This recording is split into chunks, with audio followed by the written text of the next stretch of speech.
Kadangi šiandien penktadienis, tokia nesudėtinga diena, turim biškį daugiau laisvo laiko, galim biškį, kaip sakant, pasitrint. Tai tą progą atsakysiu vienam mūsų stebėtojui klausimą. Kaip mums pavyko išspręsti bardakėlio klausimą darbiniam automobilį. Tai tiesiog daug nežodžiausiu, o parodysiu, kaip atrodo mūsų įrankių dėžė. Manau, pats pagrindinis sprendimas tai yra geros lentynos. Tai mes esam išbandę daug tų, atrodo, variantų. Iš pradžių tai būdavo viskas dėžėse, pirkdavau visus įrankius su dėžėm, viską laikydavau lagaminuose ant žemės.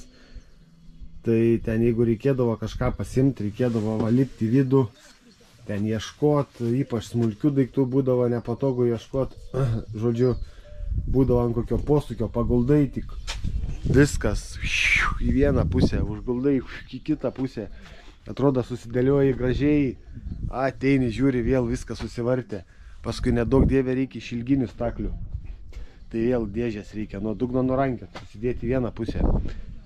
Žodžiu, vargo vakarienė būdavo, tai kol neįsigijau lentynų, o lentynos tai mačiau ir ne pas vieną meistrą ten ar mikroautobusą bando daryti iš bruselių, iš USB plokščių.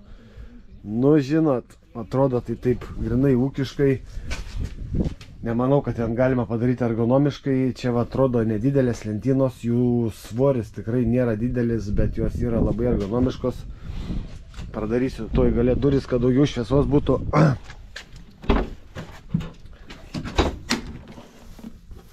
Tai va, pavyzdžiui, visi smulkus daikčiukai, ten grašteliai, visa kita, tai va, yra, sakykime, raktų, yra stalčius, čia yra visokių galvučių stalčius, tai čia matot, yra toks chaosėlis tam stalčiai, bet aš tiksliai žinau, ko čia ieškoti ir ką aš čia rasiu.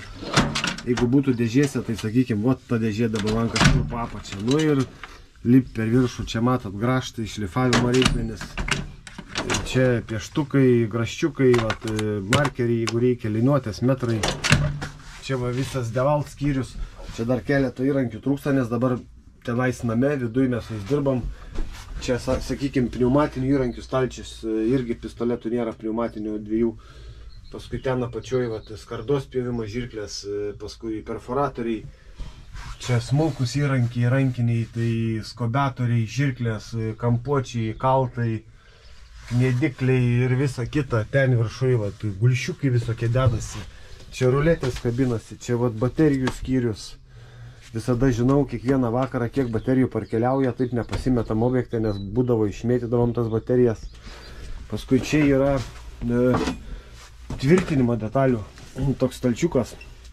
Tai čia mes irgi susikomplektuojam pagal projektą, daugmaž žinom, kokiam projektui ko reiks.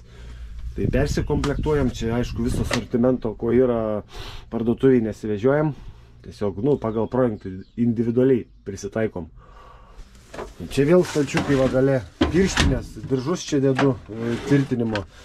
Čia kreidos nusimušinėjimo. Čia skobatorių skobos. Čia gale vėl yra saugojimui, tvirtinimui. Čia tik tai nurinkta plaktukai visokie. Ten vėl kai kas nurinkto.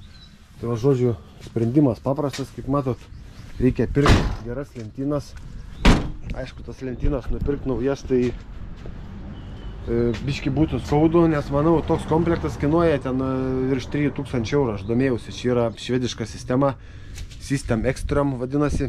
Tai aš ją kai įsigijau, nebuvo to stalčiuko vieno, tai jų oficialiam puslapį išgooglinau, galvojau, nusipirksiu aš tą stalčiuką, kad būtų.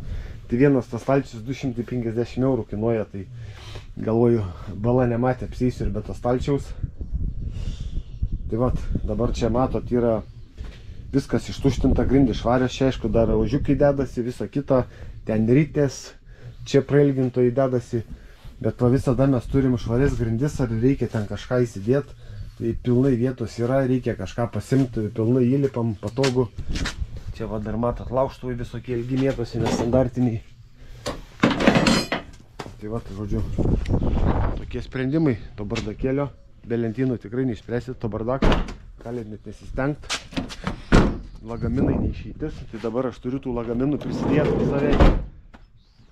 visus iškroviau, tai dabar juose laikau varžtus susidėjęs. Nebereikalingi tie lagaminai tapo. Tai vat. Tokie reikaliukai su darbiniu automobiliu. Iš tikrųjų grįžau pasiimti lazerio, nes vakar kroviau baterijas ir palikau namuose. Tai sienų statyti be lazerio neišeina. Pasiimu lazerį ir drožiu atgal į statybą. Tai susimatom prie pagaliukų.